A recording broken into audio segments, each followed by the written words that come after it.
It's Rob Burnham, here, Preacher Man R&B, and this is another episode of Retro Land Comments. This time I'm doing another episode of the original reviews. This time I'm reviewing the original Season 3, Episode 5. What happens on this week's episode is we find out who actually turned the leader of the Strix' sister, and we find out that it's Rebecca. And what happens is she was trying to kill herself, and Rebecca comes in and finds her, gives her her blood, and then leaves, and she shouldn't have left.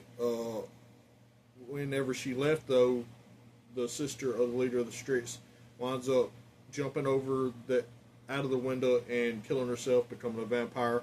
And then she goes and shows Klaus and is wanting to leave with Klaus, but Elijah gets to her and compels her to tell him what Klaus told her, and then tells her to stay away from them. And at the end of this episode, Klaus finds out about this, and him and Elijah start fighting, and that's where the episode cuts off. Well, what else is happening is Lucien is looking more and more like the killer that's making all these scars on these people's faces, because he goes after Camille, and then right after he leaves, Camille finds somebody that has the scars on their face that's been attacked.